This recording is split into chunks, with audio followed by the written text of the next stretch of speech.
Am, Bienvenidos todos y todas, buenas tardes, qué rico verlos después de un Buenas mesecito tardes. largo. Espero que hayan logrado terminarse la novela, es larguísima, pero no se siente. O sea, siento que otras novelas que hemos leído eran mucho más pesadas, a pesar de ser una mitad de otra. ¿Será los Creo, micrófonos? Sí. creo también que si lo consiguieron en físico es una gran adquisición, o sea, se puede para regalar, para prestar, para releérselo en el futuro, ¿vale? Entonces Yo le dije a Nana que se lo prestaba si se lo ponían y le dije de qué se trata y dijo, no, vale la pena es tenerlo en la biblioteca. En la biblioteca, sí, es que es muy bueno, a mí me gustó. Van a hacer una serie, se supone que la deberían estar grabando, pero por todo lo de la pandemia está un poco trabada ese proceso, pero se va a volver serie, así que en el futuro podremos ver todo lo que está pasando, especialmente porque el hotel es un lugar muy precioso, ¿no? Uno busca en internet el hotel y es tremendo, tremendo, tremendo hotelazo. Entonces, todavía existe. Todavía existe, entonces me imagino que si la serie la hacen, la graban ahí, entonces va a ser una maravilla.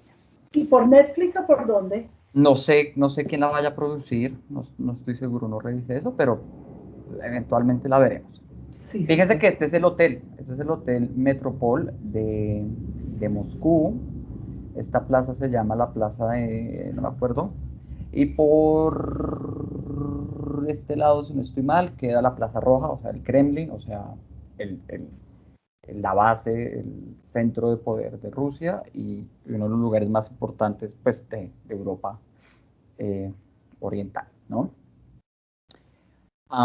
Empecemos con lo típico, les cuento quién es este señor. El señor se llama Amor Towles, qué nombre tan raro, ¿no? Amor, no sé cómo lo pronunciaríamos en inglés, Amor. Amor. Amor, no sé. O sea, I've never heard of that as no he escuchado de como un nombre especialmente de un hombre, porque inicialmente pensar fue una mujer. No, pues, no sé si es Amor, lo que sea. Yeah, maybe, posiblemente. Él nació en el 64, es de Massachusetts, o sea, de Boston, nació en Boston. Y el tipo trabajaba, según tengo entendido, el tipo trabajaba como banquero o trabajaba en alguna cosa que tenía que mover mucha plata y viajar mucho. Y dice él que en esa experiencia de estar en muchos hoteles, de hoteles caros y lujosos en muchos lados del mundo, se le ocurrió la idea de la novela.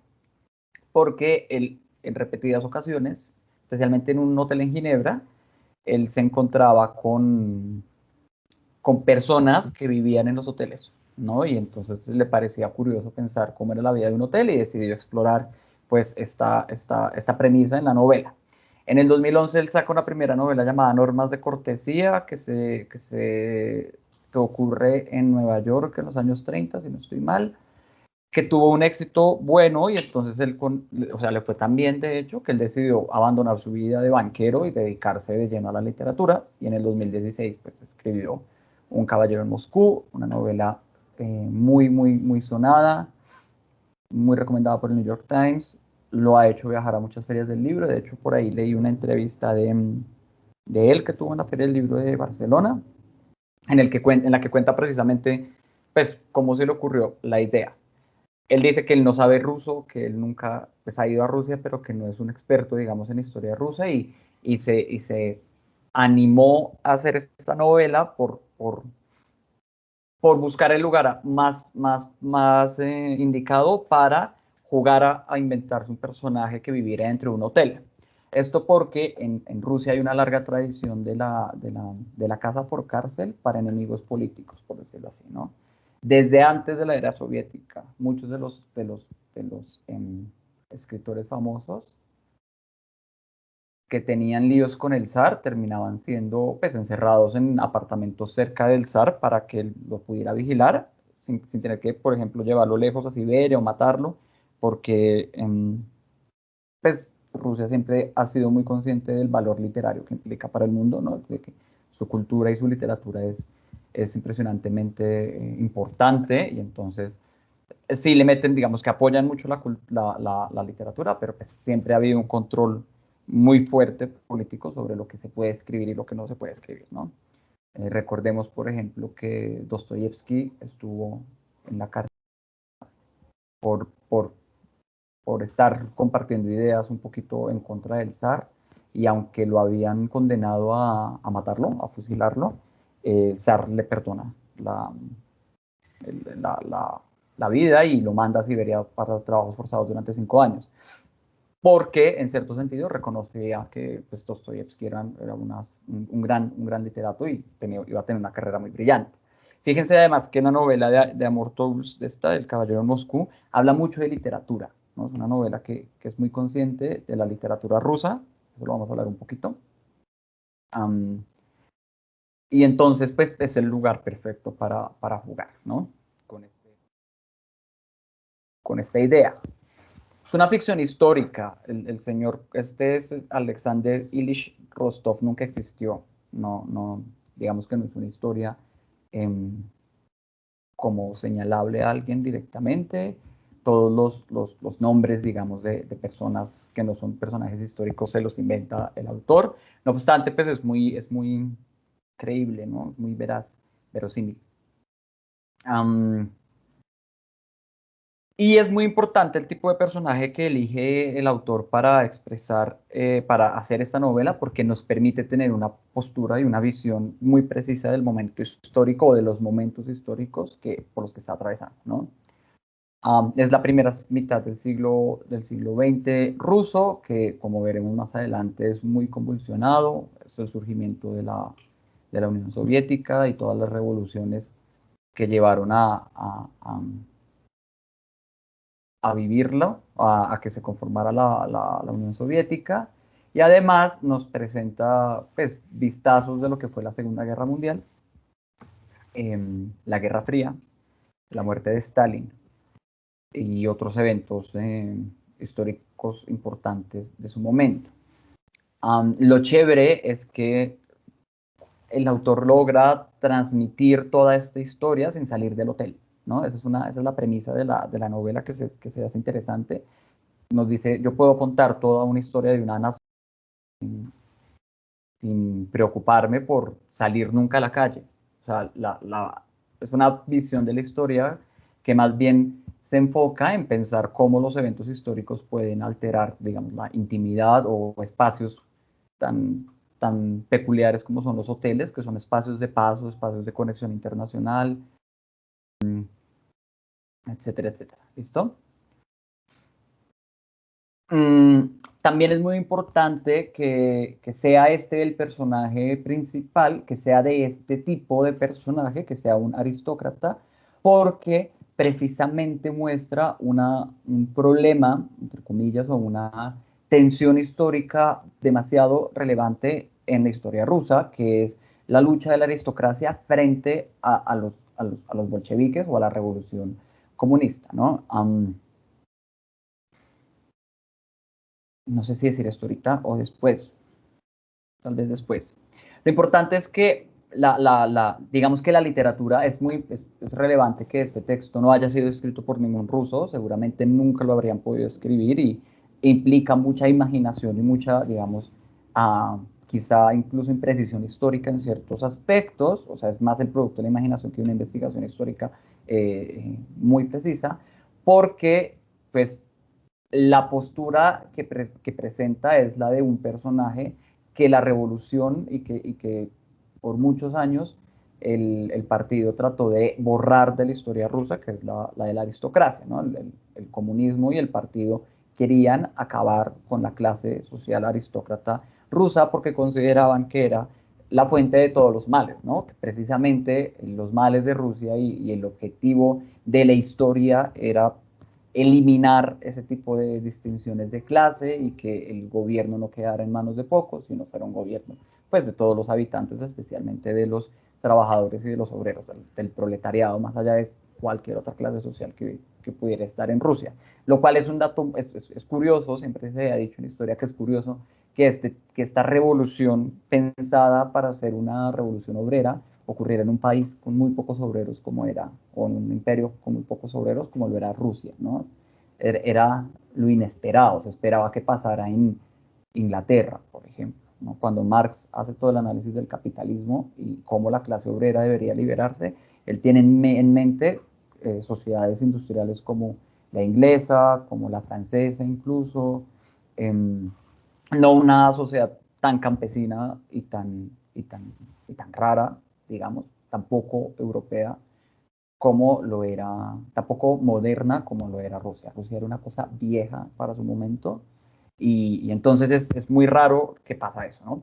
Pero sucede y precisamente lo que ellos quieren, su principal ataque, su primer ataque es, su primer gran movimiento político es desproveer a todo aristócrata de cualquier posibilidad de acceso al poder y entregarle este poder a personas del común, ¿no? A personas del común, pues sí, a gente del pueblo, gente que no heredara ningún tipo de título ni tuviera algún tipo de propiedad así enorme como tenían las familias nobles, para pues, empezar con ese proceso de transformación de la historia.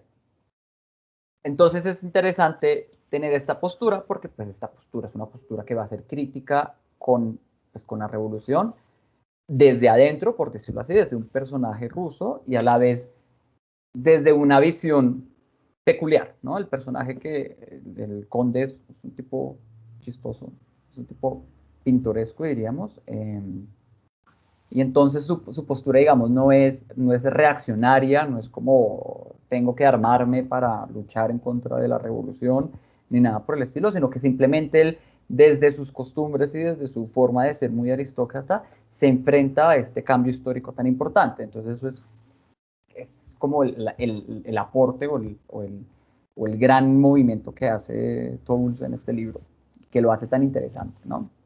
Hay un montón de historia, hay un montón de datos, hay un montón de nombres, hay un montón de cosas. Y también hay un montón no sé si leyeron las notas que pone el autor, un montón de ironía y sarcasmo con respecto a eso mismo, ¿no? Con respecto a la cantidad de nombres que se manejan en la literatura rusa, sobre la cantidad de cosas que pueden ocurrir.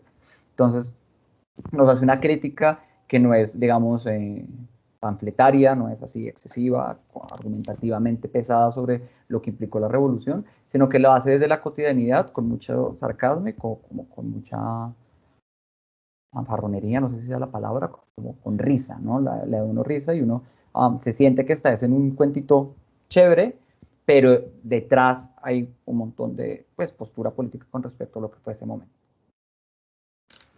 Aquí está la historia, este es el Kremlin, que les digo que es esta gran fortaleza que queda en la Plaza Roja de Moscú, construido para alojar Álvaro, al zar. no estamos viendo la presentación, te estamos viendo a ti. Yo sí veo la presentación. Espérate, ya.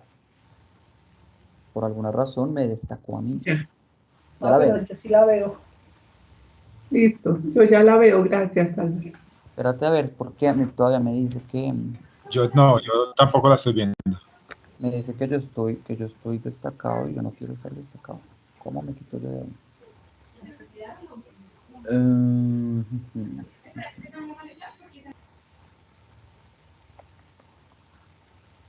Va a apagar mi cámara. A ver si les ayuda un montón. Mucho mejor, ¿cierto? Ya la ven.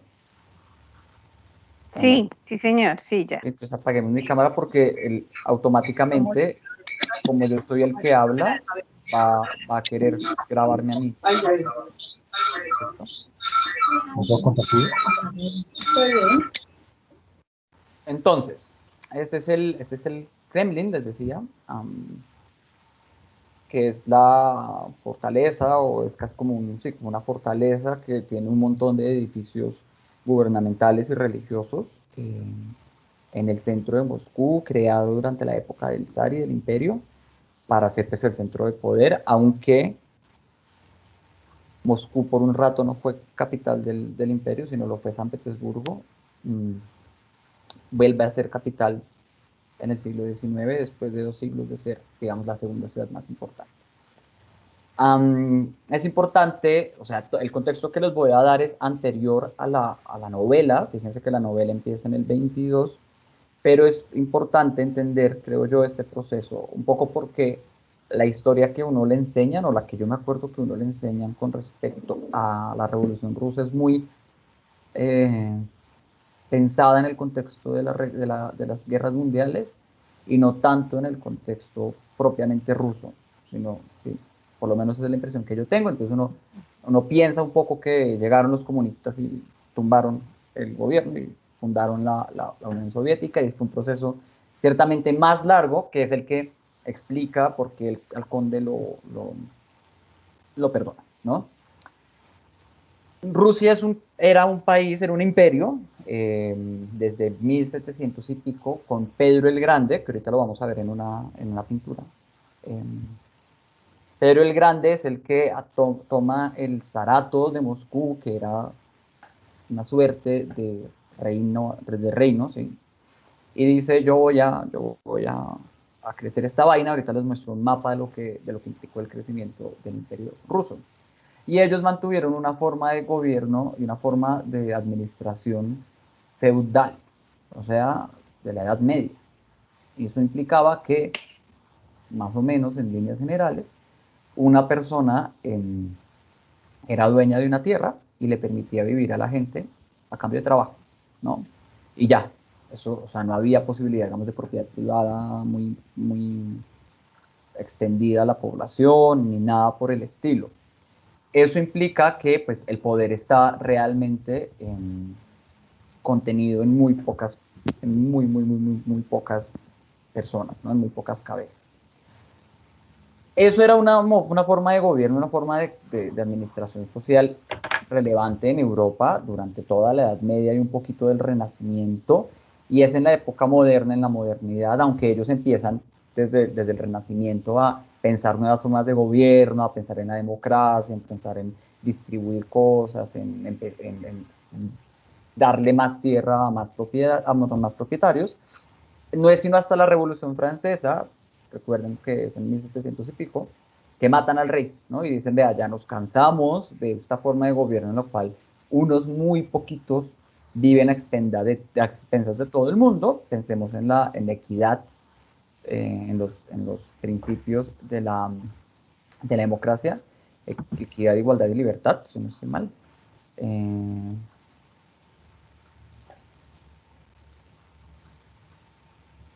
Y deciden formar, digamos, los estados burgueses modernos, se llaman, ¿no? Los estados burgueses modernos, que son bajo los que está construido Colombia, por ejemplo. Con la independencia, lo que se piensa es, no, pues, el derecho de gobernar está en la gente que es gobernada, y lo que debemos hacer es llegar a acuerdos entre todos, buscar las instituciones y los métodos de que la persona que esté en la cabeza no gobierne para sus propios intereses, sino que gobierne para el interés de todos. Y eso arrastró un montón de revoluciones en toda Europa, eso hizo, y en todo el mundo. Eso fue lo que llevó a que, digamos, en Latinoamérica nos buscáramos la independencia, Estados Unidos buscara la independencia, muchos países del sudeste asiático empezaron a buscar su independencia, etcétera, etcétera, etcétera. Y todo esto pasó sin tocar a Rusia, ¿no? Rusia se siguió creciendo, especialmente porque, pues, Rusia es un territorio muy difícil de conquistar. Ahorita vamos a ver todo lo que es Siberia y tales, eso es una cosa muy, muy difícil de llegar allá. De hecho, cuando uno dice los rusos eran aristócratas y tenían un imperio y tales, uno generalmente está hablando de la parte europea, Moscú, San Petersburgo, la parte de Siberia, la parte asiática, lo que es el Cáucaso. Ahorita les muestro todas esas zonas. Eso cada uno vivía por su cuenta, ¿no? Como que no había mucha representación estatal, como que allá había formas de gobierno más distintas, digamos, distribuciones campesinas de la tierra, etcétera, etcétera, ¿no? Como que era un país muy heterogéneo y muy difícil de gobernar, y entonces, pues, uno habla generalmente de la Rusia europea, que era, pues, la importante, por ejemplo, ser el centro de poder, ¿no? ¿Qué pasa? En 1905 hay una primera revolución, ¿no? Sucede en el 9 de enero, bueno, depende de qué calendario estemos usando. Recuerden que hasta el 1917 Rusia utilizaba otro calendario. Nosotros usamos el gregoriano, ellos usan otro, no me acuerdo cuál es. Entonces, para ellos es el 22 de enero y para nosotros es el 9 de enero. Hay una primera revolución que se llamó, o que empezó con una cosa llamada el Domingo Sangriento. Unos campesinos llegaron a la plaza de invierno en San Petersburgo, quejándose de que el zar Nicolás III, si no estoy mal, no estaba gobernando bien, o sea, que realmente no le estaba ayudando al pueblo, había hambruna, había pobreza, y los rusos, la aristocracia rusa vivía muy bien, o sea, tenía muy buena plata, tenía buenos castillos, buenos carruajes, buenas fiestas, todo lo que el conde Rostov nos cuenta, así como súper maravilloso de su finca llamada Villa Olganza, y de sus fiestas, y de sus comidas, y de sus viajes, todo eso pues, lo hacían a costa de la población. Y por mucho tiempo sonó la Revolución Francesa como la salida para que pues, el pueblo ruso pudiera tener muchas mejores oportunidades de vida. Tanto así que Napoleón en las guerras napoleónicas quiso conquistar Rusia y cayó en el mismo lugar donde Hitler cae en la Segunda Guerra Mundial, ¿no? Que es esta curiosidad histórica, que en el mismo sitio los atacó en invierno y no los dejó seguir. Digamos, por eso les digo que el territorio ruso es una de las razones por las cuales allá no llegó casi nada. Llegaban las ideas, había discusiones, les decía que Dostoyevsky estuvo precisamente en la cárcel por leer a los franceses y leer cuestiones de la Revolución Francesa y de socialismo utópico, que es una forma de socialismo distinta a la que de hecho existió en Rusia.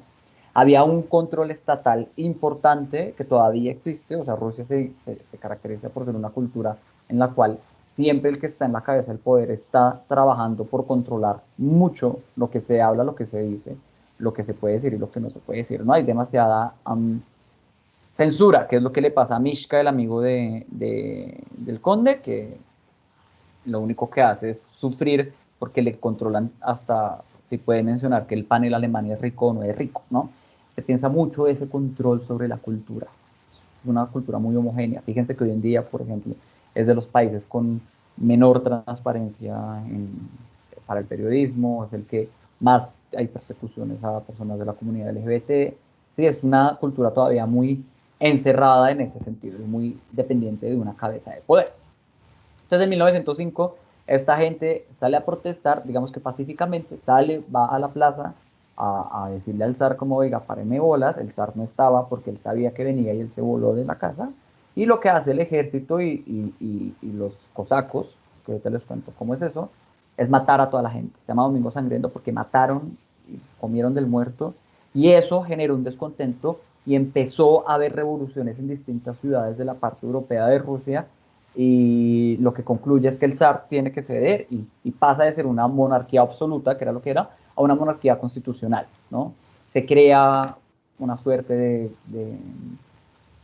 de congreso, no era un congreso ni un senado, se llama una dieta, que era, pues va a haber ciertas decisiones del gobierno, tienen que pasar por algún grupo heterogéneo de personas, se empiezan a crear los partidos políticos, se empieza a democratizarse esta vaina, ¿no? Esto hasta 1917. Fíjense que al principio de la novela le dicen al conde Rostov que él escribió un poema, que es el que aparece al principio de la novela, que no dice mucho, ¿no? Que escribió un poema que ellos asocian a que es una lástima por la pérdida, por la fallida revolución de 1905. Y entonces que solo por eso, por él haber tenido, digamos, una postura pro-revolucionaria tan antigua, por decirlo así, como tan de principio de siglo, lo iban a perdonar, ¿no? Que en algún sentido él era un gran poeta de la revolución, solo por eso. Luego nos enteramos que el que escribió el poema fue el amigo Mishkas, ciertamente, y que le dio miedo publicarlo abajo su nombre porque en esa época el zar estaba muy pendiente de esas cosas, pero si lo hacía un noble, valía 3, ¿no? O sea, los nobles podían hacer lo que querían. De hecho, en 1825, creo, si no estoy mal, hay otra revolución de los decembristas, se llama. También en la plaza de San Petersburgo, unos burgueses, unos aristócratas, quieren como cambiar un poquito las cosas, se revolucionan, y a ellos los mandan a Rusia, ellos son a Siberia, ellos son los primeros enviados a Siberia, estaban en plena conquista de Siberia y dijeron, pues mandemos a esta gente a que pueble eso, a que llene ese espacio vacío, a que lleve las ideas centrales de Rusia allá. Y los llevan, son como 200 a los que los llevan a trabajos forzados 10 años y ninguna dura más de 2 años porque son aristócratas. A fin de cuentas, la sociedad está pensada para que ellos la pasen rico, entre comillas, como que ellos siempre sienten ese derecho a vivir, a gozar todo porque nunca han trabajado. Recuerden lo que dice el conde al principio, que un caballero no tiene trabajo, sino que se dedica a lo que hace la gente, que es hablar y comer, a la gente de bien. Entonces, ellos siempre han tenido como un pase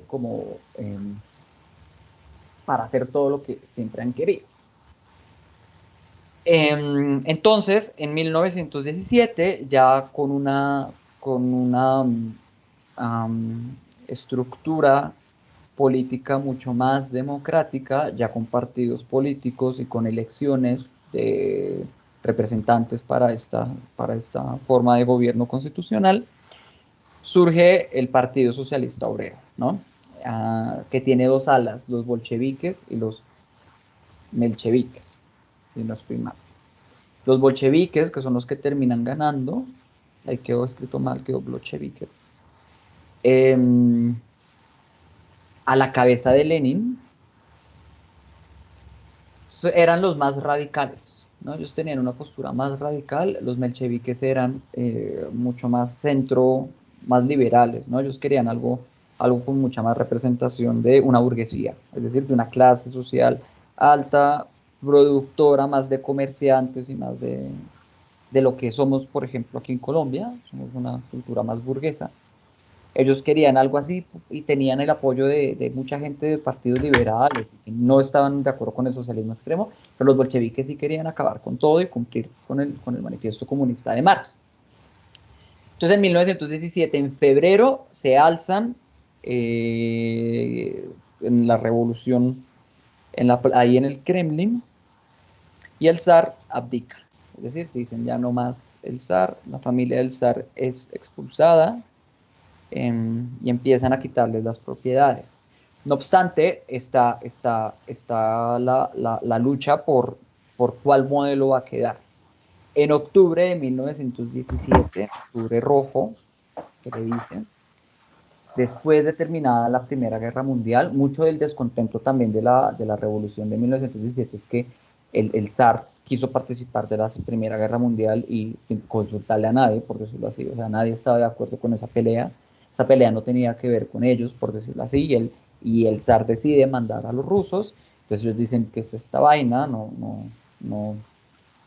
tiene ningún sentido que un país que se está muriendo de hambre vaya y pelee una guerra que es ajena, no más, estamos cansados de esta forma de gobierno, a pesar de que es una monarquía constitucional, el tipo todavía sigue haciendo lo que se le da la gana, entonces tomémoslo y pasemos a un nuevo gobierno. Entonces hay un gobierno de transición entre febrero y octubre y los bolcheviques a la cabeza de Lenin dicen no, esto no va a ser lo que ha sido el resto de Europa, que quedan las nuevas formas de riqueza son las que se encargan de quedar con el poder y pues, son los industriales ahora los que mandan. No, o los grandes poseedores de tierra, no. Rusia es una cultura campesina donde el pueblo trabaja la tierra y se merece ganar de su tierra, entonces pues vamos a instaurar el comunismo tal y como Marx lo plantea. Entonces hay una guerra civil que dura 5 años. En 1922, que es donde comienza nuestra novela, se funda la URSS. Ahorita les muestro un mapa de las repúblicas que inician con este proyecto. Son 4, la rusa, que es lo que llamamos Rusia, la de Ucrania, la de Transcaucasia, que ahorita les muestro dónde es eso, abajito, contra Irán y Afganistán, y la de Azerbaiyán, si no estoy mal, que también es contra Mongolia, que eran las 4 grandes, y eso luego empieza a expandirse, ¿no?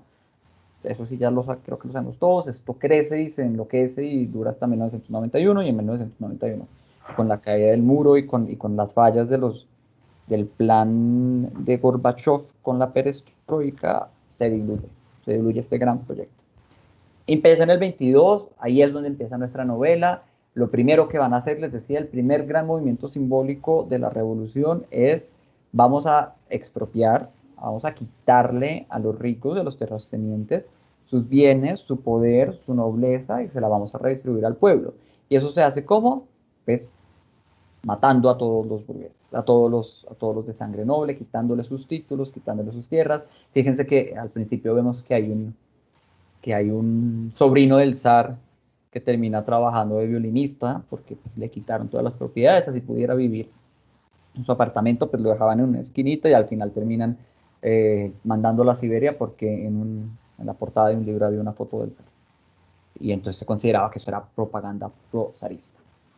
Antes de seguir con esto, también hay que hacer una pequeña aclaración sobre comunismo y socialismo, aunque la URSS se planteaba como un gobierno comunista, probablemente nunca llegó a hacerlo. El comunismo supone que todo el mundo es igual dueño de todas las mismas cosas dentro de una sociedad, ¿no? Supone que se llama comunismo precisamente porque hay una propiedad común. Para llegar a ese estado, se supone, al parecer, o por lo menos como lo plantean Marx, Engels y Durkheim, que son los principales teóricos del comunismo, lo que uno tiene que hacer es voltear un poco la pirámide social, o sea, darle el poder por un tiempo a los obreros. Al tener los obreros la oportunidad de ser ellos la prioridad, eventualmente el gobierno se reorganiza y todos quedan iguales, ¿no? O sea, no es como ahora los ricos van a ser los pobres y los pobres van a ser los ricos, ahora los obreros van a ser los que gobiernen y los ricos van a ser los que trabajen. No ese es el objetivo, es un paso, ¿no? Es el paso socialista, es el paso en el cual quedaron todos los intentos de comunismo en el mundo. Digamos que China tuvo un proceso distinto con Mao y por eso China sigue considerándose comunista a pesar de que están muy bien integrados al mercado internacional. Estos decían la mejor manera de lograr ese equilibrio de producción territorial, de producción dentro del territorio, es que, por ejemplo, nos cerremos al mercado del capitalismo, ¿no? Nos cerremos a la posibilidad de negociar con ellos, sino todo lo vamos a producir nosotros, por nosotros, para nosotros, y eso eventualmente nos va a llevar a la equidad entre todos.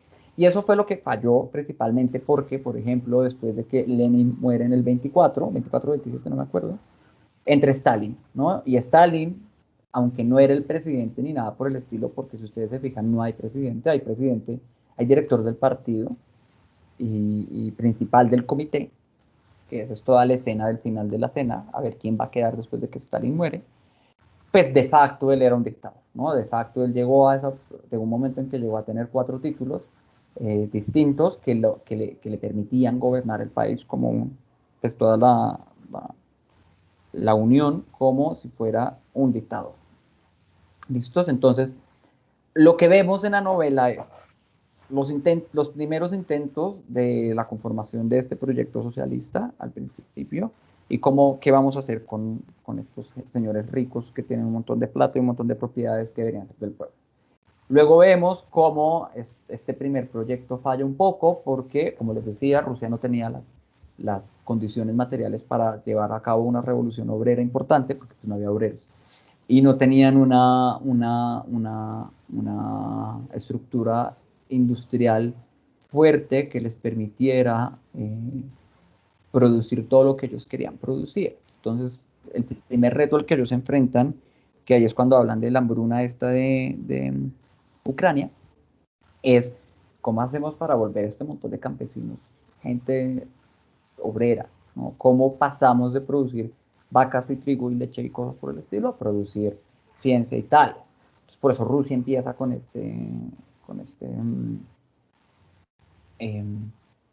proceso de industrialización enorme que además nos muestra la novela a través de, por ejemplo, la arquitectura, ¿no? Entonces ellos dicen, bajo una nueva forma de gobierno que va a ser para todos igual y que va a producir todo igual, pues de nada sirve tener edificios bonitos, tumbémoslos todos, tumbemos las mayorías y hagamos unidades habitacionales en las cuales todo el mundo viva igual, ¿no? Y tratemos de producir todo así en masa y tratemos de hacer todo así producido a escala universal, pensando en que el obrero es el más importante, es el centro de la nación, entonces vamos a pensar la vida de todos como si fuera la vida del obrero y vamos a construir una patria alrededor de eso, ¿no? Entonces eso implica pues que tiene que haber industria, ¿no? Tiene que haber metalurgia, tiene que haber física, ¿qué? Energía nuclear y todo el asunto que luego termina muy mal con Chernobyl en los 80. Entonces, venga, les muestro el gran lío que era Rusia antes, lo que todavía es. El imperio empieza a crecer en 1700. Este mapa está dividido por regiones. Entre más clarito sea el color, es el que más tarde conquistaron, ¿no? La distribución de las regiones es muy similar a la distribución de las repúblicas socialistas que luego quedaron. Lo que es verde es lo que es Rusia y lo que en general hoy en día también se llama la Federación Rusia. Lo rojo es lo que era Kazajistán, si no estoy mal. Esto amarillo es el Cáucaso. Ahí quedan hoy en día Armenia, Georgia, y no me acuerdo cuál es el tercer país que queda ahí, que de hecho ahorita están en guerra, ¿no? Acaba de haber un bombardeo, hace como la semana pasada hubo un bombardeo entre unos y otros, que es un gran lío. Lo morado es lo que es Ucrania, Moldavia, Bielorrusia y Estonia, Letonia y Lituania, que son países que recién surgieron en los 90, después de la disolución de la Guerra Mundial. Es lo que era, lo que quedaba detrás de la cortina de hierro, después de Alemania Oriental, y son los que más han sufrido un poco todo ese problema de la Guerra Fría, porque pues, en ellos era donde se estaba generando la mayor como tensión política en ese momento. De hecho, todo esto es lo que en la Segunda Guerra Mundial Hitler domina, Polonia también está ahí obviamente, para llegar a Rusia, y que luego es lo que Rusia domina para llegar a Berlín, ¿no? Entonces esa pobre gente sufrió un montón de cosas. Rusia también fue dueña de Alaska y creía que era un potrero muy, muy feo, y entonces se lo vendió a Estados Unidos, y luego Estados Unidos se volvió millonario con petróleo. Ahí también tuvieron, esto se llama Manchuria, esta región encima de Corea y al lado de China y Mongolia. Eso sí, una zona en disputa siempre, con los chinos especialmente. Algún tiempo trataron de tener control sobre ellos en la guerra del Japón, pero pues, luego lo perdieron. Luego eso se vuelve la URSS, la más importante es la soviética rusa, lo que hoy llamamos Federación Rusia. Ucrania es Bielorrusia, esta era la Transilvania y esta es la Kazajia. Estos eran los 4 principales, y Kirguistán, Uzbekistán, Turkmenistán y los otros chiquitos que quedan por aquí abajo son los que se terminan uniendo a lo largo de los casi 70, 80 años que existió la Unión Soviética. A pesar de ser tan grande, en todo caso, pues, la mayoría de este territorio que queda aquí es poquísimo habitado, muy poco habitado. Entonces, pues es como una parte del proyecto socialista, del proyecto de la Unión, es lograr aprovechar todos los recursos, más que todo minerales, que hay acá, para poder enfrentarse a una sociedad industrial como la estadounidense y Europa occidental en general, cuando empieza la Guerra Fría, ¿no? Ellos tienen que demostrar que tienen suficiente poderío, y por eso empiezan a montar, por ejemplo, las plantas nucleares, que es la que empieza a iluminar a Moscú en esa gran cena en el 50 y tantos, y la que empieza, digamos, la carrera nuclear, que luego termina en este miedo que tenían siempre de bombas nucleares entre uno y otro lado de la guerra, ¿no? Otros eventos importantes narrados en la novela, ¿no? El primero y el digamos como el más típico del gobierno ruso, del gobierno de la URSS, era la aplicación de los planes quinquenales. Ellos lo que hacían era que planeaban una cosa por 5 años. Decían, el siguiente lustro lo que vamos a hacer es impulsar la metalurgia. Y entonces todo el gobierno se encargaba de administrar la economía para que se creara la metalurgia. En fin.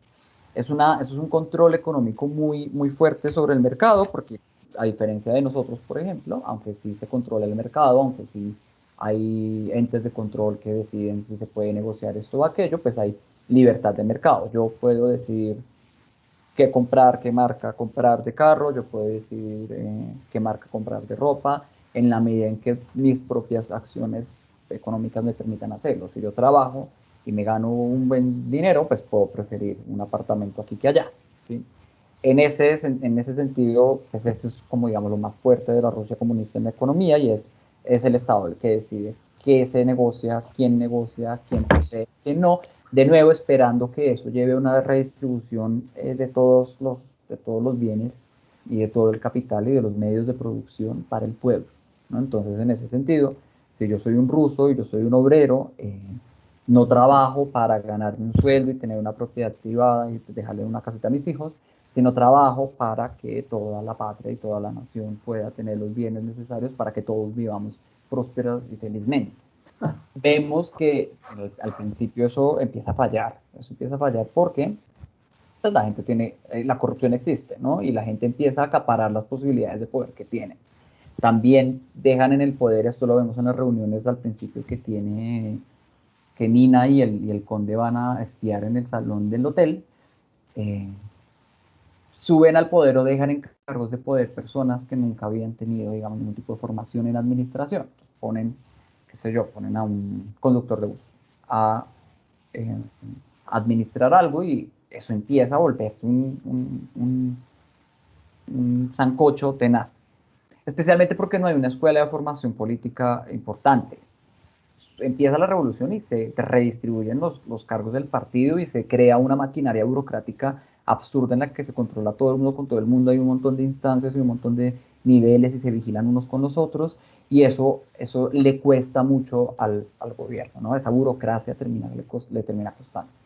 Entonces vemos que hay una aplicación de estos quinquenales, especialmente en la parte en que Nina decide irse a trabajar a no me acuerdo qué región, es con I o con B, porque allá en esa región hay una forma de economía agraria comunitaria, pero muy cerrada, ¿no? Entonces, son en cierto sentido lo que les decía que se llamaban en México los ejidos, tierras comunales que sin propiedad adscrita a ninguna persona, sino a la comunidad, que se trabajaba entre todos y que lo que se producía se redistribuía entre todos. Aunque, digamos, eso suena muy bien con el comunismo, el problema es que ellos eran muy regionales, ¿no? O sea, era muy en ese pueblo hacen eso y no se comunican con el resto de Rusia. Y eso no se puede. Tiene que ser todo el mundo de Rusia para producirle a todo el resto de Rusia. Entonces lo que ellos hacen es ir a expropiar ese tipo de formas y decir, ustedes ahora hacen esto y aquello, que luego es lo que nos cuenta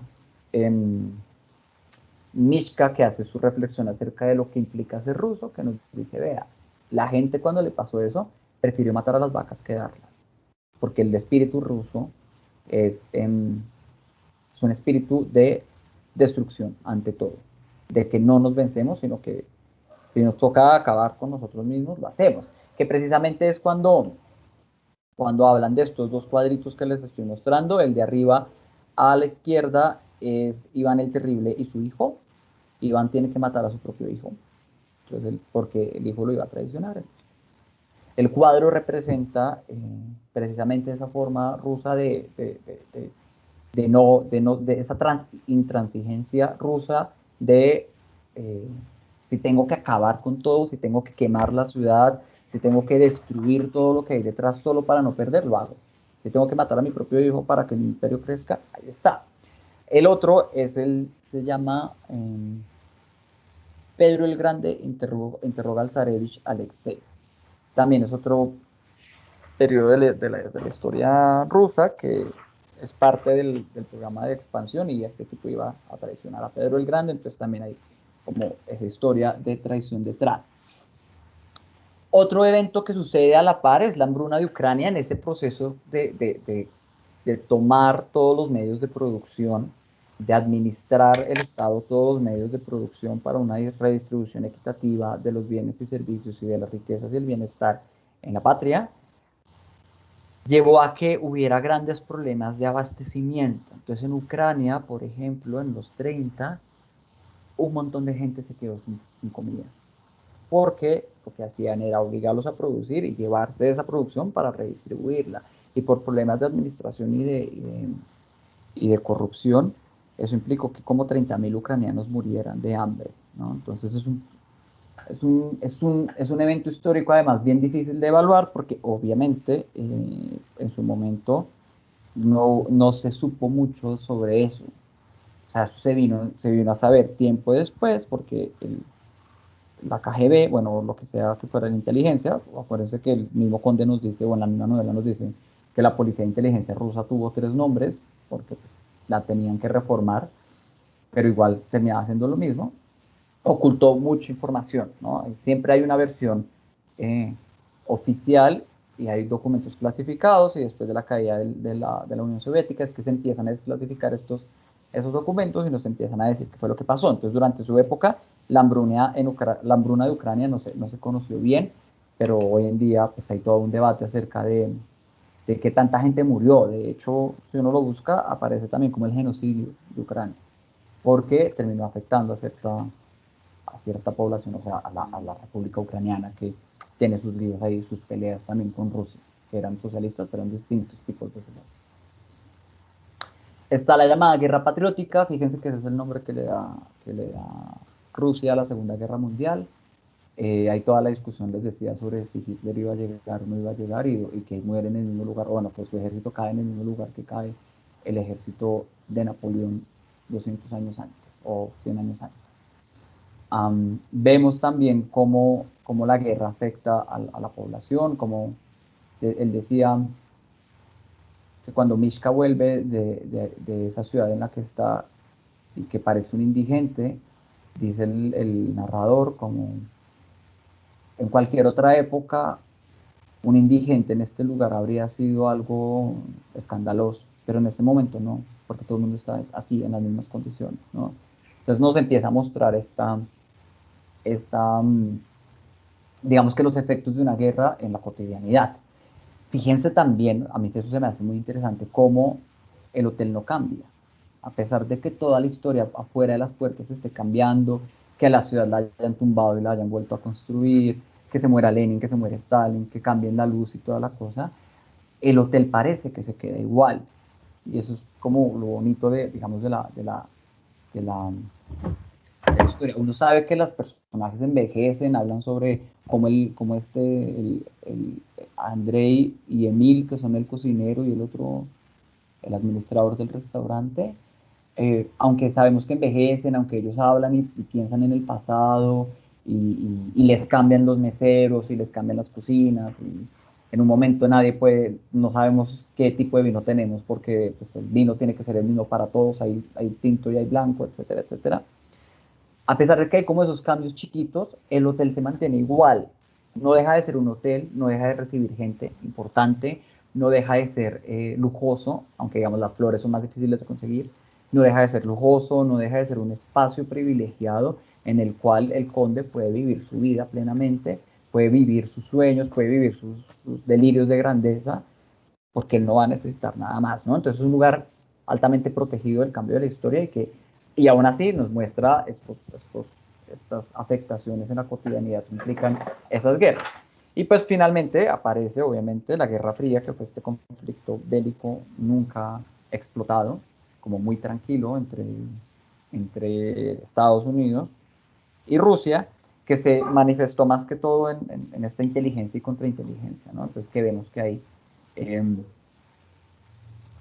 un montón como era un hotel, nos visitaban un montón de diplomáticos gringos y que las meseras tenían que estar muy atentas de escuchar todas las conversaciones y luego pasárselas al tipo de inteligencia que las transcribiera, hiciera un análisis, a ver si había información, que luego, después de que muere Stalin, tienen que saber quién va a quedar a la cabeza, o sea, qué va a pasar con el Kremlin, qué va a pasar con el gobierno, y este amigo gringo que se arma el conde, le pide a él que lo espíe, ¿no? Y el conde dice, no me pida eso, gracias.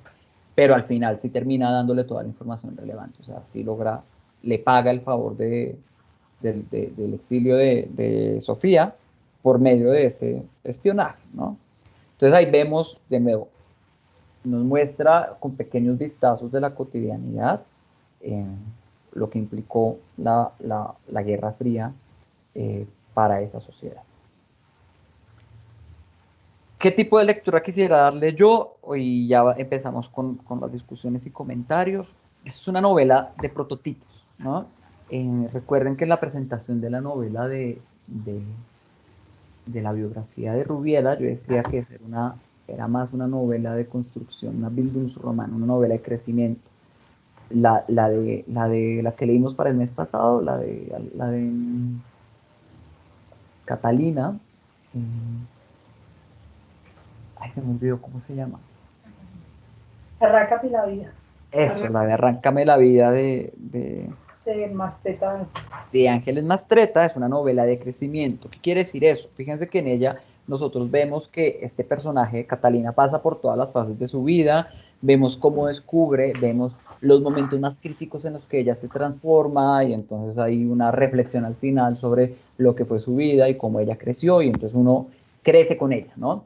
Esta novela no es así, fíjense. Esta novela, a pesar de que uno conoce al conde e intima mucho con él, y el conde ciertamente tiene cambios, se acomoda a un espacio más chiquito, empieza a trabajar como mesero, realmente no vemos un proceso de transformación en él. Él, como se nos presenta en la primera página, se nos presenta en la última.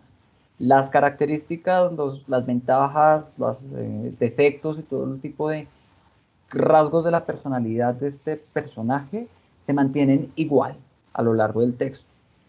Esto le puede quitar un poquito de profundidad psicológica y un poquito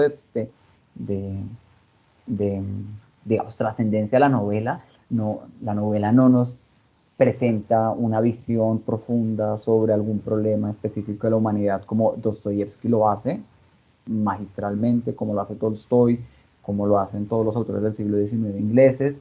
Más bien nos dice qué pasa cuando juntamos cierto tipo de personas y los ponemos en situaciones, ¿no? En ese sentido de ahí viene su toque, su cariz cósmico, cómico, que es como gracioso, como que uno se ríe, que es lo que es palomero, dicen en México, cuando algo es así súper atrayente. Es una cosa más divertida que un análisis muy profundo sobre nada. Y eso es porque es una novela de prototipos.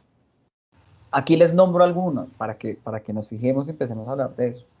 El conde Rostov, en literatura, cuando hablamos de tipos o prototipos, nos referimos a que nos ofrece un modelo de alguna función social de una sociedad en específico. Piensen en El Chavo del Ocho. El Chavo del Ocho es una comedia de tipos clásica. Entonces, el que es avaro, el don señor Barriga, es avaro, entonces como es avaro es gordo y siempre está cobrando.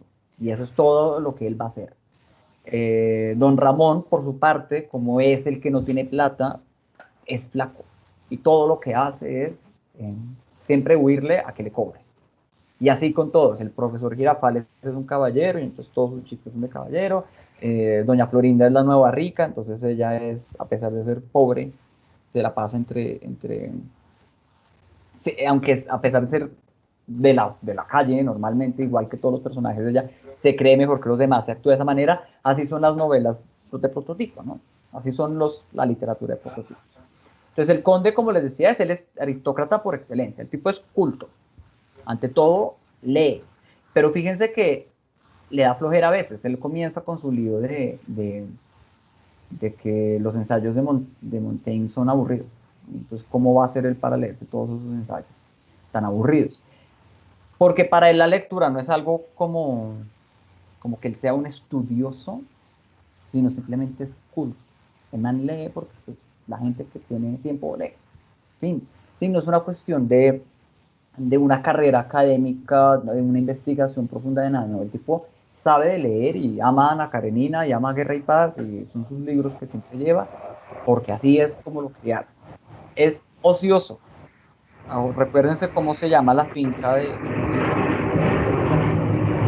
su familia. En español es Villa Olganza, no sé cómo es en inglés, pero simplemente nos está diciendo, el man vive en una finca donde no se hace nada.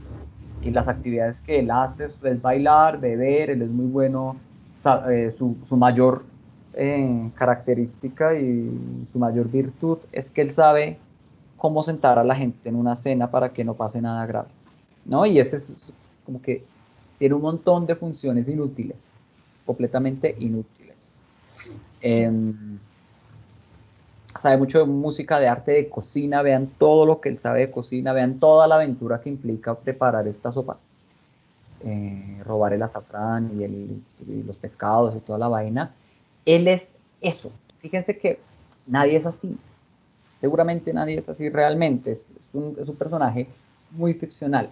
Nos sirve precisamente porque esa es la idea que se tiene de lo que es la gente aristócrata, de lo que es el rico inútil, que es lo que la revolución precisamente quiere acabar, que fue lo que la revolución francesa determina, por la cual la revolución francesa termina matando al rey. Es una gente que no sabe hacer nada realmente. Por su parte, Nina es la representación de esa primera generación que creyó con el proyecto comunista como un ideal, ¿no? Ella nace en una Rusia no comunista, pero crece y la educan en una Rusia comunista. Entonces ella, claramente, su educación se va enfocada en seguir el proyecto y por eso ella se va hasta el campo a cumplir la función que ella tiene que cumplir sin importar si tiene sentido o no tiene sentido. Le da pena ser una amiga de un aristócrata, si lo quiera mucho. Obviamente termina mal y termina buscando al marido este, que además no es el bonito que queríamos, sino que era el feito. No importa. En la revolución uno se casa por el pueblo, no se casa por amor o porque le parezca lindo el man. ¿Sí? Ella es ese ideal encarnado en un personaje y se sacrifica, ¿no? Es lamentable, pues, o sea, sabemos desde el principio que Nina nunca vuelve para recoger a Sofía, y el conde pues no hace más que pues, recibir a Sofía, porque esa es su función, ¿no? Su función en la novela y en lo que nos está mostrando de ese mundo es mostrar cómo el idealista falla siempre, cómo el idealista se pierde por sus propios ideales, cómo es ciego ante lo irracional de sus propios ideales. Que también es una crítica, pues una crítica justa, creo yo, aunque también es justo que haya pasado a esta primera generación idealista que luchó realmente por el proyecto y que seguramente no son responsables de que el proyecto haya fallado. El proyecto falló por, digamos, los errores humanos de la corrupción y del acaparamiento del poder que nunca lograron redistribuir. Tenemos a Mishka, yo creo que es mi personaje favorito. Es un literato melancólico. Las novelas del siglo XIX están llenas de literatos melancólicos. Werther de Goethe, esa es la novela sobre el literato melancólico. Pobre tipo que solo lee, solitario, medio asocial, con mañas raras. Este tiene la maña de caminar un montón, que se enreda en sus cuentos a que nadie le importa, le da unas prioridades, unas cosas literarias súper aburridas, se enamora de una mujer idealizada, que es esta otra, que no me acuerdo cómo se llama. Y precisamente este personaje va a morir por eso, ¿no? Él termina cumpliendo, él tiene el sueño de que él va a poder aportarle al proyecto comunista a través de su conocimiento de la literatura. Les decía que la literatura y las artes en general, el control que se tuvo y se ejerció sobre lo que se podía producir culturalmente y lo que no se podía producir culturalmente, fue uno de los principales mecanismos de control y de instauración del régimen en cualquier régimen en general, pero en la Rusia socialista más. Fíjense, ellos hablan mucho de Máximo Gorki. Él tiene una novela llamada La Madre, y es una novela roja, pero comunista como ella sola, en la cual un tipo cuenta cómo él es un chino pobre, proletario, cómo él lucha por ser un buen obrero por su madre, y al final, digamos que si hay una madre, al final la madre termina siendo Rusia misma, ¿no? Es una propaganda de ese estilo. Entonces parece que Mishka va a ser el encargado de mover esa maquinaria literaria, pero el tipo no deja de ser un melancólico, un enamorado, un romántico enamorado, y apenas pues empiezan a decirle: usted tampoco tiene tanto derecho a decir tantas cosas, se enloquece. se enloquece, se molesta, va y le grita a todo el mundo y termina mandándolo a la cárcel, y al final hace todo, su manera de luchar contra eso es hacer un proyecto de investigación sobre el pan en la literatura, porque a él le negaron unos fragmentos de una carta de Chekhov en la cual dice que el pan de Alemania era rico. Entonces es este literato sombrío, apesumbrado, un emo de su época. Y él va a terminar mal. Desde el principio, digamos, cuando uno conoce mucho de literatura y sabe que esto es una literatura de prototipo, uno sabe que ese tipo va a terminar mal. Triste, traicionado, enfermo, generalmente terminan enfermos de algo. Por otra parte está el obispo, que es este mesero, que ni siquiera sabemos su nombre, que le decimos el obispo porque al conde le parece que se parece al de un campo de ajedrez. Este es todo lo contrario a todos. Él es la representación del partido en el hotel. Fíjense que él comienza como un mesero y termina como el director de todo el hotel. Les decía además que esta es una novela de tipos porque los eventos más importantes, digamos, los eventos más radicales para la transformación de nuestros personajes nunca los vemos. ¿En qué momento empieza el conde a trabajar como mesero? No sabemos. Cuando ya lo vemos trabajando como mesero nos cuentan, es que él empezó a ser mesero es por esto. No importa ver el proceso por el cual él pasó, sino ver cómo funciona en ese lugar. Lo mismo pasa con el obispo. El obispo va ascendiendo porque lo poco que podemos ver con él es que son lamebotas con el partido. El tipo sapea, el tipo le gusta acabar con cualquier simbolismo a la aristocracia, entonces le quita las etiquetas al vino y entonces dice que deberían poner flores de tela porque las otras flores que mamera, etcétera, etcétera, ¿no? Y es, digamos, la crítica que uno puede ver a este personaje es bobo en el fondo, o sea, el tipo no aporta nada, solo aparece, digamos, para joder. Es un cobarde cuando pasa esto de la cena que lo amenazan con un apio. Él sale corriendo porque al fin de cuentas es un cobarde. El tipo no ha llegado ahí por ser un lambón, nada más. Y si revisamos el resto de personajes, vamos a ver que todos cumplen una función más o menos similar. Ana es la mujer, la femme fatal, una mujer empoderada de su sexualidad y entonces que se acuesta y tiene un romance sin importar lo que digan. Y así se ha logrado la vida. Sofía es la niña pródigo, o sea, es el ejemplo de un buen hijo, etcétera, etcétera, etcétera, ¿no? Entonces la novela lo que hace es tan atrayente, creo yo, es tan taquillera, diríamos, aquí parece una película de los Avengers, porque lo que hace es pegarnos a este tipo de personajes, como decirnos, vea, este personaje va a ser así toda la película, y ver las situaciones en las cuales esas características de los personajes se pueden explotar de maneras cómicas y de maneras atrevidas e interesantes, por decirlo así. Fíjense que además que uno no sabe hacia qué va la novela. Uno va viendo, al principio uno cree que este tipo se va a suicidar, el tipo se salva del suicidio por una artimaña literaria tenaz, que es que las abejas lo salvaron porque fueron hasta su finca y produjeron miel de allá y él la identificó, y entonces es una señal de la vida de que él no se debe morir. Luego vemos que Sofía pasa a ser alguien importante para él, o sea, como la llegada de Sofía también cambia un poco el ritmo, pero es al final que es tremendo final, ¿no? Que uno ve hacia dónde va la novela, un poco el conde, aunque está feliz, aunque todo lo que sea que haga ahí está bien, pues no quiere vivir ahí, no se merece salir y entonces crea todo este plan que además empieza a tejerse lentamente sin que uno sepa, ¿no? Hay todo, él está recolectando estos papelitos, estas cositas, él está dando instrucciones a Sofía, empieza a robar cosas, ¿no? Y hacer un montón de artimañas, que es como la parte mucho más emocionante de la novela. Eso yo me la leí en una noche, las últimas 100 páginas así, trasnochado y todo, porque decía, si lo dejo, se me pierde la emoción, ¿no? O sea, no va a poder dormir pensando en cómo termina. Y el final es un final lindo, ¿no? Como bonito. El señor se salva, se encuentra con su amor. La China probablemente está en Estados Unidos siendo una exitosa pianista y listo, todo se cierra perfecto. Es una muy buena novela en el sentido latinoamericano, es dramática y tiene un final bonito. todo el mundo termina casado con el que tiene que estar casado al final.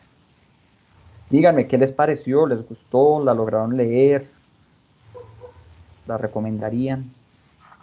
Mira, a mí me encantó este libro. Hay algunas cosas que las veo como desde otro punto de vista. Uh-huh. Un libro muchísimo, lo recomendé, por ejemplo, ya a mucha gente se lo recomendé. Es un libro, por ejemplo, El Conde yo lo veo como desde el punto de vista de la palabra caballero, la ejerce a 100% dentro de unos ámbitos morales, donde da ejemplos, donde nunca maldijo su situación, como al principio como un conformista, pero luego como un guerrero que cada parte la fue viviendo. Él nunca, a pesar de ser un aristócrata, él demostraba desde el momento en que le rompió el pagaré al otro capitán, que él siempre fue una persona como muy, que balanceaba todo, ¿cierto? Él no quería que nadie se tratara mal ni bien, empezando por cuando le decía a la niña, a Nina, que siempre había que decir gracias y por favor. Uh-huh. A mí me parece que él da muchos ejemplos, pero a mí el libro me gustó bastante y como dices tú, se dio a conocer una parte de la historia sin uno salir de un solo sitio. Él sabía absolutamente todo, las triquiñuelas, cómo se manejaba, todo, él sabía absolutamente todo. Y también lo que tú dices de Ana, la actriz, pues fueron circunstancias de la vida donde ella le tocó vivir. Y yo creo que así son muchas actrices hoy en día, que les toca ahí sí realmente dárselo a cualquiera para que le puedan dar trabajo. Y ella en ese momento aprovechaba pues su figura y su cuerpo. Pero entre los dos, todos los personajes de ahí, la Marina, la costurera, uh-huh. Todos los personajes marcaron muchísimo. Y yo me imagino cómo será la vida de un hotel. Tantas cosas que uno vive en un conjunto residencial y no conoce ni la 10ª parte de su conjunto. Uh-huh. Y ese hotel, tantas cosas que tenía tan inimaginables. No, a mí me gustó muchísimo este libro, sinceramente me encantó. Súper emocionante, ¿no? Rubiela está alzando la mano. Ya.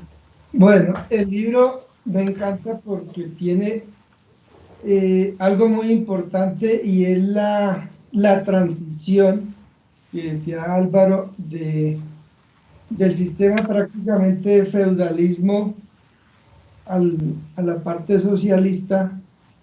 Trae cómo lo hace vivir, lo entiende la gente, y el propio conde lo sufrió, porque él estaba en la aristocracia, se había ido a Francia, pero creo que por venir a librar la mamá, él había podido quedarse allá. La abuela. La hermana. La abuela.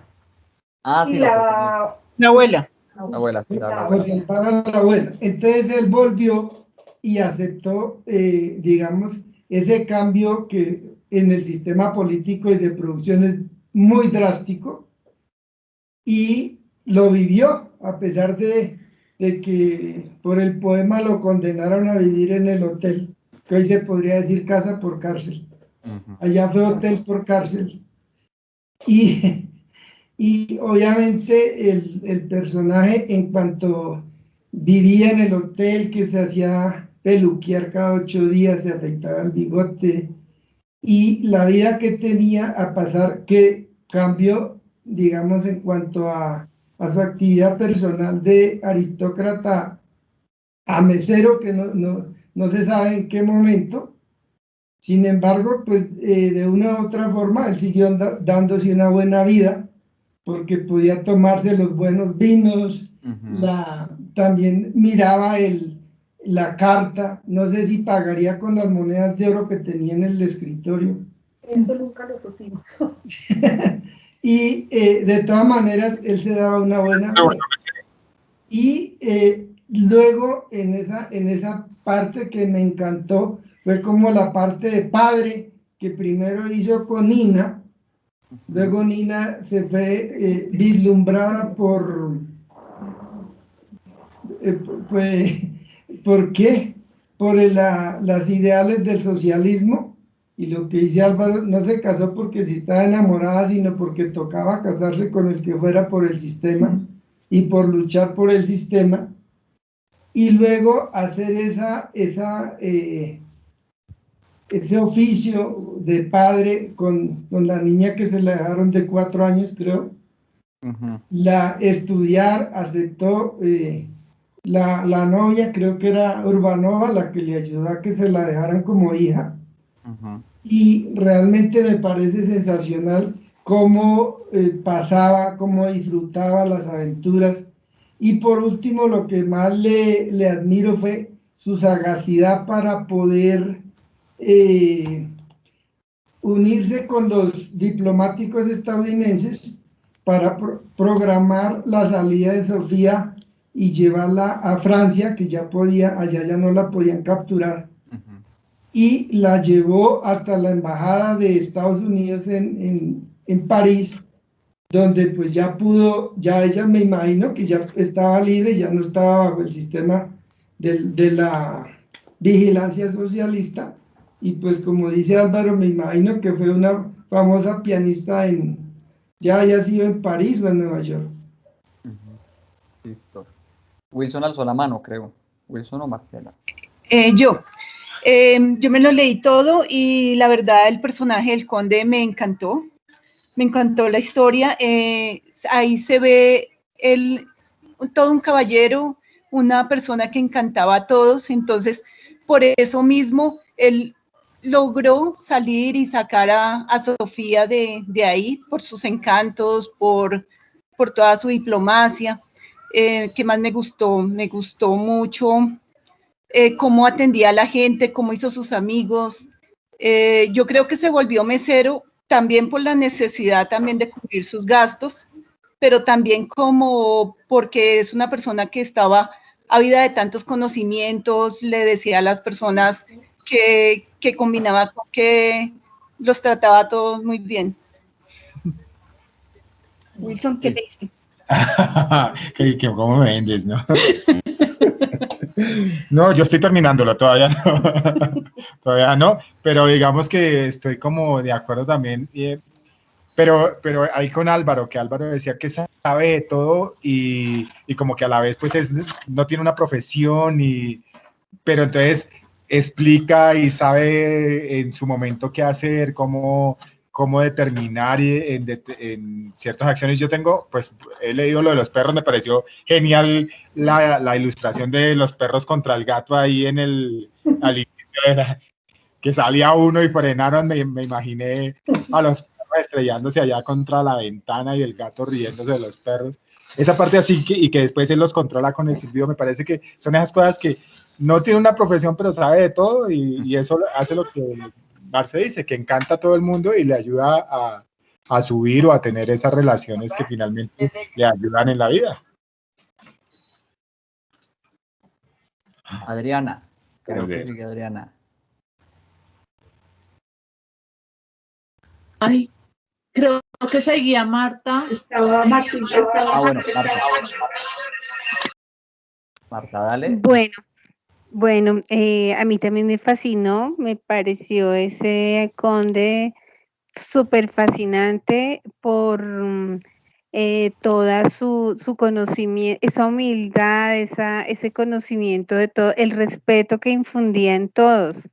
Yo creo que no hubo ningún personaje que estuviera contra él, bueno, excepto el obispo, que era un poco condescendiente con a él le molestaba mucho cuando el obispo le decía, le contrariaba los vinos frente a la comida, pero fue muy fascinante, me encantó el libro. Lo mismo me llamó mucho la atención o me metí mucho en el cuento cuando Nina le dice que conozcan todo el hotel y van a todos los lugares. Y yo me imaginé que así son los hoteles, de verdad que la gente no los conoce todos. Y como ir en ese mundo de buscar lugares conocidos, no conocidos y experimentar, como que eso para él fue muy importante. Yo creo que eso él lo marcó mucho y le dejó él añoraba eso. De hecho, antes de que Nina se fuera, yo noté que Nina fue un poco descortés con él cuando él intentó buscarla antes de que ella se fuera, pero fue muy fascinante. Me encantó toda la historia. Hay partes en las que uno dice, o sea, como corta historias y luego empieza con otra y luego con otra. Hay unas ahí como que me parecieron muy, muy rutinarias. Y lo otro que me llamó la atención, yo tomé nota de algunas frases como de poemas que me gustaron. Yo las tengo ahí subrayadas como frases que él decía.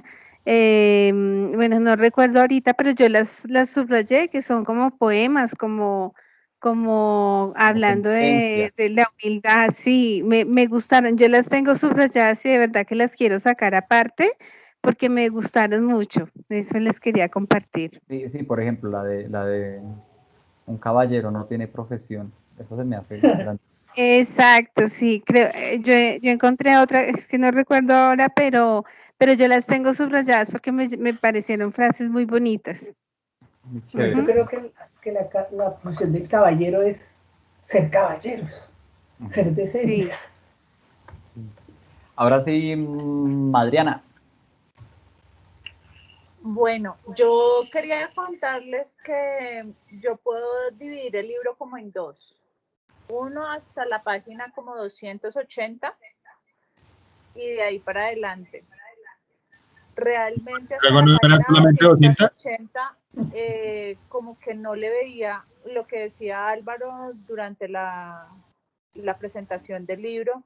Eran como historias que no les veía ningún futuro. ¿Sí? Como inconclusas, como que hacia dónde van a ir.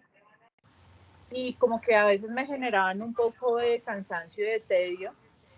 Pero a partir de tal vez la mitad del libro 3, el libro 4 y el libro 5, uno le empieza a coger el sentido a todas esas historias anteriores, el por qué Milka, el poema,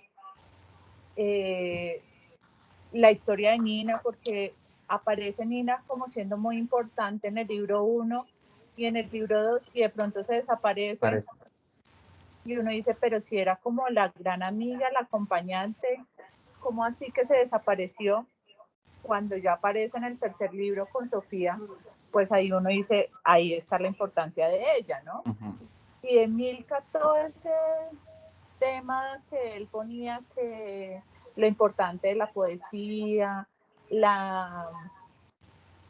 cambiar el rumbo de la poesía rusa. Y yo decía, bueno, pero ¿por qué no habla del conde de poesía si en teoría el conde pues tiene un poema? Ajá. Y siempre tuve la intriga de por qué el conde no escribía, y bueno, pues al final lo descubrí, pero tuvieron que pasar 4 libros para llegar a ese Sí, absolutamente. Y entonces como que eso le genera a uno mucha inquietud, pero realmente algo que a mí me gustaría resaltar es como el inicio de la novela, el prólogo. Porque si bien ellos hablaban del poema, a igual la juzgaron. Y al momento de juzgarlo, creo que la formación del conde hace que él pueda defenderse sin admitir que él escribió el poema, porque jamás admite que él escribe el poema, pero logra convencer al juez que lo deje vivo. Entonces ese primer capítulo me pareció muy interesante porque ahí muestra cómo va a ser el carácter del conde durante todo el libro y se mantiene así durante todo el libro. Muy educado, llevándole la corriente a todo el mundo, inclusive al obispo, pero siempre saliéndose con la suya, porque al final siempre se salía con este tema. Y me gustó mucho también la última parte, porque es como un cierre del libro en el cual uno piensa, bueno, él llegó, rescató a su abuela y se quedó ahí para garantizar que su abuela se pudiera ir. Y él al final vuelve a hacer la misma ruta para poder huir. Y él vuelve a su palacio, a su castillo, y luego empieza a hacer toda la ruta hacia el otro lado para irse nuevamente a París. Como él ingresó a Rusia, pienso yo que es como él piensa salir de Rusia. Entonces me pareció muy interesante. Es un libro de todos los que hemos leído, a pesar de su longitud, porque es un libro extenso. Realmente, si uno se aplica y llega rápidamente a la página 285, lo puede estar terminando en una semana. Sí. Me gustó mucho. Muchas gracias. De nada. Hay una cosa en lo que acabas de decir, Adriana. Nombran muchas cosas de literatura. Les digo que los rusos son como, o sea, sin los rusos la literatura no sería lo que es, por lo menos como el significado que tiene para nosotros. Y hay uno que nombran mucho, Chekhov, precisamente, que es el de la carta que dice que el pan en alemán es muy rico. Chekhov dice, él es un gran cuentista, es como el maestro del cuento, y también tiene obras de teatro. Y él tiene se llama una máxima, o un principio chejoviano, y tú me hiciste acordar de eso. Él dice que si en el primer acto aparece un arma, una pistola en la mesa, en el quinto acto, para el quinto acto se tiene que haber disparado. Es decir, que no hay nada de la obra, de una buena creación literaria, tiene que presentarme todos los elementos y solo los elementos que van a ser importantes para el desarrollo de la novela. Y si uno se fija, si uno toma apuntes, y si uno es juicioso, todas las anécdotas y todos los cuentitos y todos los chistecitos que ocurren terminan conectándose a alguna otra parte después, terminan teniendo algún tipo de relación con la trama y con el final especialmente. O sea, nada sobra. Al principio nos dicen, este señor, el barbero tenía un tinte para las canas muy especial, y ese tinte para las canas termina apareciendo, termina sirviéndole a Sofía para escaparse. Entonces no hay nada, y cuando llega a ver algo que, digamos, sobra un poco, el mismo autor nos pone una nota al pie y nos dice, esto no se lo aprenda, esto no le va a servir, simplemente es un dato curioso. Si quiere, pase esto y no se va a olvidar. Es muy ruso en ese sentido esta novela, es como una maquinita, es como un reloj en el que todo cumple una función, nada sobra realmente. Y es algo chévere. O sea, si uno lo releyera, es que son muchas páginas para releerlo, uno podría darse cuenta de lo que va a pasar, ¿no? Como notar, vea, en este momento fue que pasó tal cosa, ¿no? Uno podría como ser más consciente de esas relaciones que el autor teje muy bien, que nos va conectando de una manera muy bonita, muy interesante. Kurt, cuéntanos.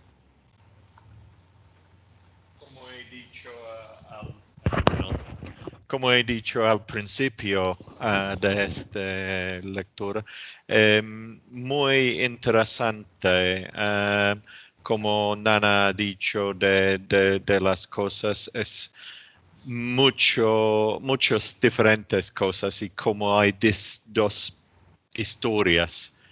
La primera punto donde hay dos, ¿cómo se dice?, rutas para la vida, o no, para el conde, es más de que también esta narración del corte primero.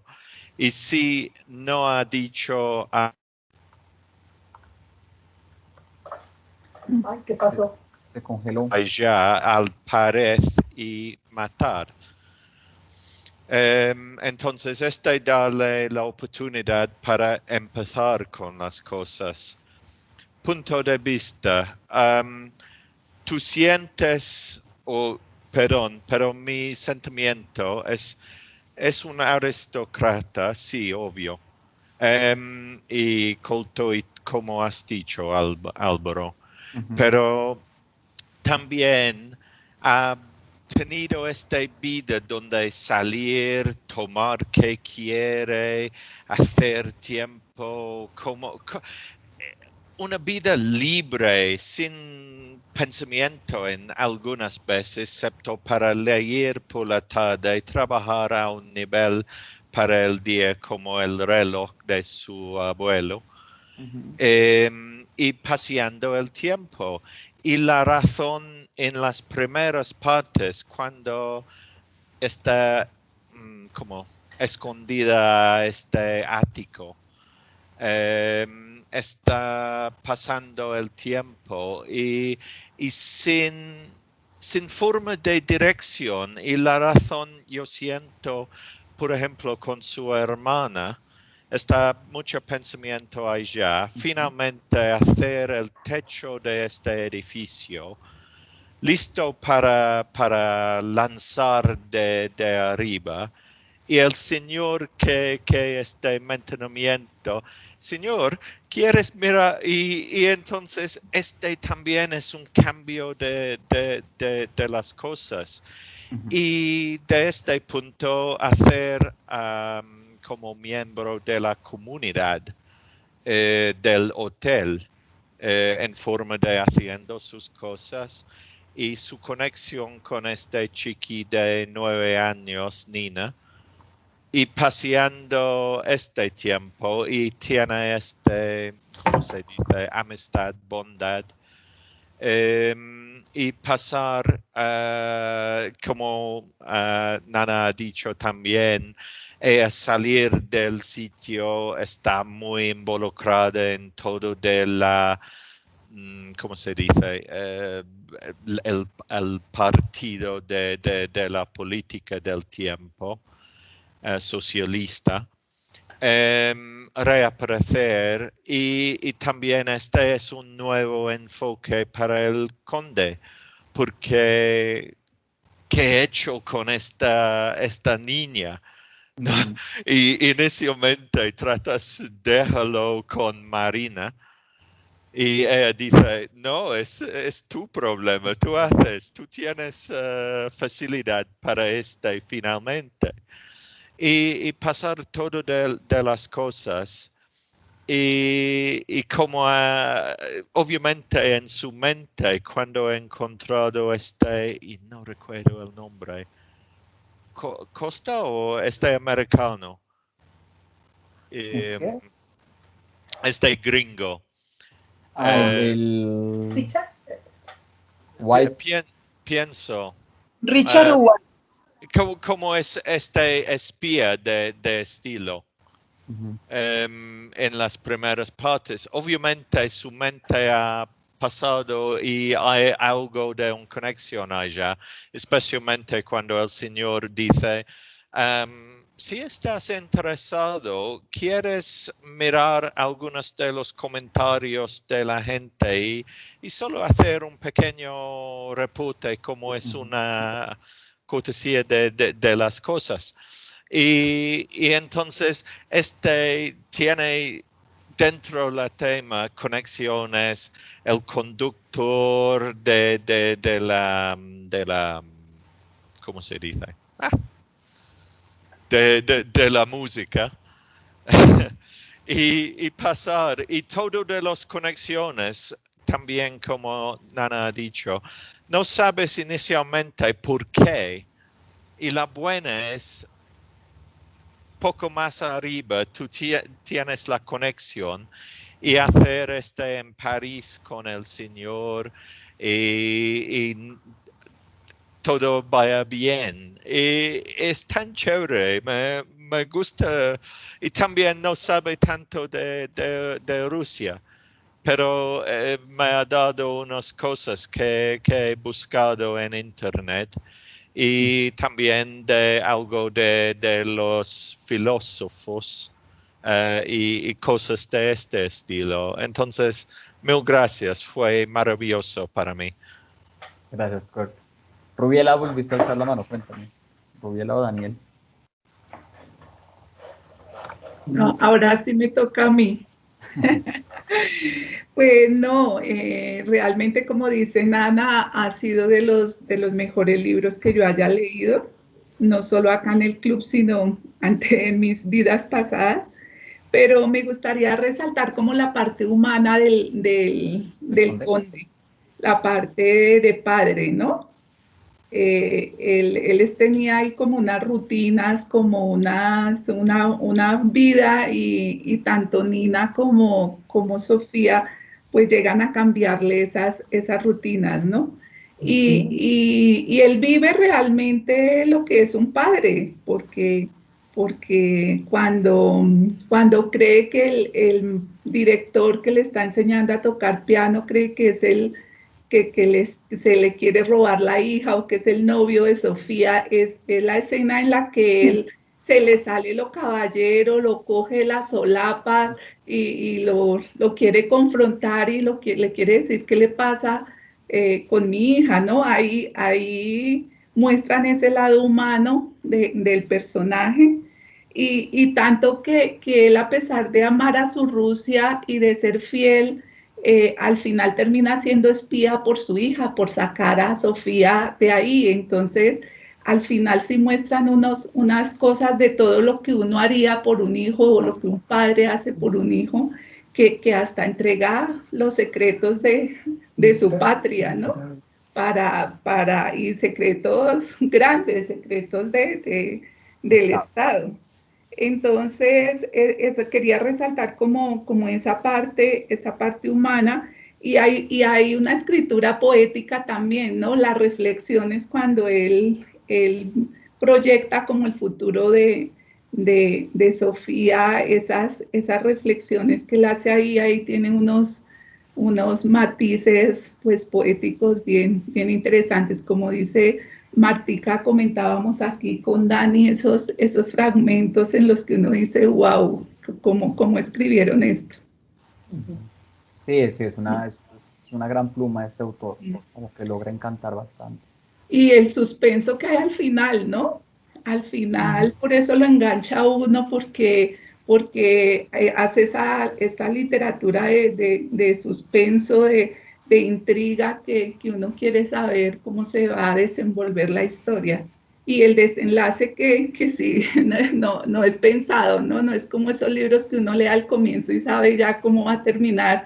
Esto es un final que a nadie se le ocurre, pues. O por lo menos a mí, no se me... sorprendente, si uno no esperaba que fuera a escapar. Exacto. Listo. Adriana, de nuevo, alzaste la mano, cuéntanos.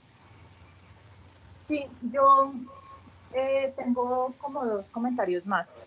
El primero es que yo, como en la página 205 acá con Melba y con mi mamá, yo les dije, no, es que el conde tiene que irse, o sea, lo tienen que liberarse, tiene que salir de ese hotel, ¿cómo es posible que él siga allá? Entonces, durante el resto del libro, yo esperaba en todo momento que el conde de alguna forma iba a salir del hotel. Entonces, digamos que el final, pues nada, cumplió todas mis expectativas porque lo lograron y fue un final emocionante. Desde mi punto de vista como lectora, ¿no? Como que lo engancha a uno ahí esas últimas 100 páginas y realmente es bien emocionante. Pero a mí otro tema que me gustaría resaltar, otros 2, uno es el de la amistad y cómo la amistad va evolucionando durante todo el libro. Porque uno ve en el primer libro, por ejemplo, el chef y el conde, ¿no? Entonces el chef está furioso porque el conde sabe que hizo un guiso y que le puso menta. Entonces sale furioso. Y como en el capítulo 3, ya cuando se vuelven un grupo de trabajo, pues ya está resignado, como que el conde va a saber siempre qué es lo que tiene, es un buen catador, tiene un muy buen gusto. Y esa evolución de que empiezan a servir, a volverse un amigo y al final estar muy felices porque su amigo recuperó la libertad, es como una evolución de la amistad que no importa la clase social. Andrei era un miembro de un circo, igual era respetado y era dignificado por su trabajo bien hecho en el hotel por el conde. El chef era un chef muy bueno, pero reconocía la labor tanto del conde como de Andrei para que su restaurante funcionara. Él tenía claro que él podía tener la mejor comida del mundo, pero si no estaba bien organizado, ni menos con todos esos temas sociales que manejaban, pues probablemente su restaurante no iba a funcionar, a pesar de todo lo buen chef que él fuera. Y el conde pasó de ser un comensal que disfrutaba la comida enormemente a ser parte de ese equipo que buscaba que fuera el mejor restaurante del hotel, que fuera el mejor restaurante de Rusia. E inclusive que se unían estos tres personajes para conseguir los alimentos y las especias más raras del mundo con el fin de tener un plato que pudieran degustar, que le recordara otros sitios como París y Francia. Entonces eso me pareció muy interesante. Y lo último que quiero puntualizar es tal vez la última escena de Sofía, en la cual ella ya está en plena huida y hay un momento en que ella tiene que parar, y en todo el libro la describen como que es una chica sosegada, respetuosa, que no tiene grandes ambiciones, que es como muy tranquila, y llega ese momento en que se encuentra ante el Arco del Triunfo en pleno Champs-Élysées y dice, wow, ahora entiendo por qué mi papá me quería sacar del Metropol. Y también es un cambio de mentalidad en ese momento, porque ella antes solamente le estaba siguiendo la corriente de su papá, que se tenía que ir, pero ahí es como, ahora lo entiendo y ahora también, o sea, no es solamente por mi papá, sino es una decisión mía que voy al exilio, porque el mundo es mucho más que el Metropol. Entonces esas personalidades y esos sucesos me parecieron muy interesantes y enriquecedores del libro. Sí, muy bonito. Gracias. Julio César, ¿cierto? Sí, señor. Bueno, yo estuve a punto de abandonarlo como en la página 100 cuando en una de los capítulos decía que el conde se iba a suicidar cuatro años después. Y dije, no, esto no vale la pena que el tipo termine suicidado. Entonces casi lo abandono. Pero no, lo terminé al fin y al cabo. Me pareció muy interesante, lo que más me gustó del libro son las reflexiones que hace el conde. Pues el autor a través del conde, me parecen geniales unas frases, por ejemplo el de la que si las circunstancias son de una manera, pues tómelas de una manera y sobrepáselas para que esas maneras no lo sobrepasen a usted. O sea, como ese tipo de enseñanzas que va dejando en el libro, en cada uno de los capítulos, hay varias y que me llaman mucho la atención. Y la otra que me gustó es también la referencia a lo que tú decías y lo que han hablado ya varios, es la referencia a cosas literarias, a palabras, a escritos, a libros, sobre todo a lo que tiene que ver con la literatura de los romanos, de las cosas viejas, de la Odisea, de esas que las nombra ahí mucho. Me parece genial y que les tienen como su punto y las referencias a de que los dioses cuando en algún momento dice que lo cubre con el manto de la invisibilidad y entonces hace la referencia ese tipo de referencias me parecen muy geniales en el libro. Me gustó bastante. Gracias, qué bueno.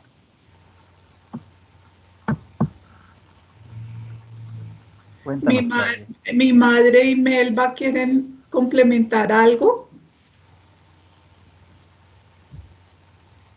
Madre, ella y Nana siempre discuten entre ellas el libro, pero acá no comentan nada. Nosotras hacemos comentarios entre las tres. Nosotras las tres hacemos el resumen a diario.